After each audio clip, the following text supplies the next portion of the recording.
नमस्कार, माझे नाव आराध्या चेतन मदाने. शिवरायांना वंदन करून मी माझ्या भाषणात सुरुवात करते. 400 वर्षांपूर्वी जिजाऊंच्या कुशीत जन्मलेले निरागस बाळ म्हणजे शिवबा. राजनीती, युद्धनीती, गणितिकावा यांसारख्या कुटशस्त्रांचा कळस म्हणजे शिवबा. एकीकडे संयमाचा घाट म्हणजे शिवबा, सळसळत्या रक्ताची लाट म्हणजे शिवबा. या महाराष्ट्रात माणुसकी पोचण्याचं माप म्हणजे शिवबा. दुश्मनांच्या काळजात ही पावित्र्याचं स्थान निर्माण करणारा किमयागार म्हणजे शिवबा. किमयागार म्हणजे शिवबा. तलवार तर प्रत्येकाच्याच मनगटात होती, तलवार तर प्रत्येकाच्याच मनगटात होती, पण स्वराज्य स्थापन करण्याची इच्छा फक्त आणि फक्त छत्रपती शिवाजी महाराजांच्याच रक्तात होती. फक्त आणि फक्त छत्रपती शिवाजी महाराजांच्याच रक्तात होती.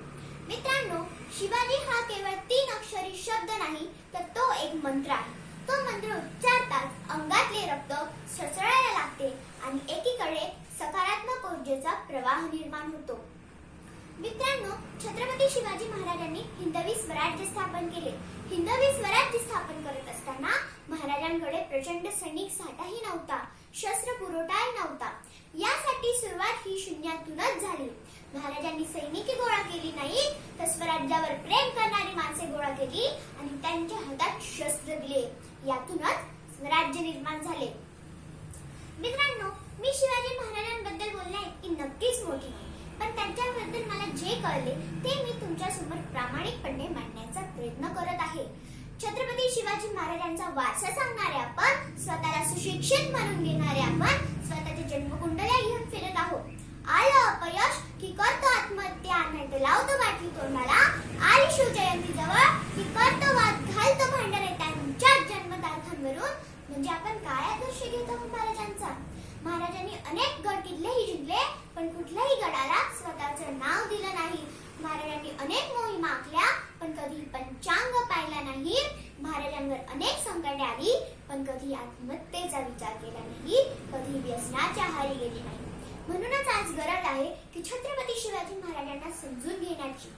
आज छत्रपती शिवाजी महाराजांच्या महाराष्ट्रात जर आजचा युवक जनावरासारखा वागत असेल, तर खरंच ही खूप मोठी शोकांकिता करण्याची गोष्ट आहे. आज सरकारला निर्भया पथक नेमण्याची पाळी आली, कारण हैदराबाद कोपर्डीच्या घटना येथे घडू लागल्या आहे. म्हणजे अजूनही लोकांना छत्रपती शिवाजी महाराज समजले नाही. परस्त्री माते समान मानणारा माझा राजा स्त्रियांवर अन्याय अत्याचार करणाऱ्यांचे हात पाय फलक करण्याचा आदेश माझ्या राजाच्या राज्यात होता. माझ्या राजाच्या राज्यात स्त्रियांना 50% आरक्षण नव्हते, तर 100% संरक्षण होते. सूरज की तो बात छोड़ो, चमकना उसका काम है. सूरज की तो बात छोड़ो, चमकना उसका काम है. जिसने मानव जाति को चमकाया, उसका शिवाजी नाम है. जिसने मानव जाति को चमकाया, उसका शिवाजी नाम है. धन्यवाद.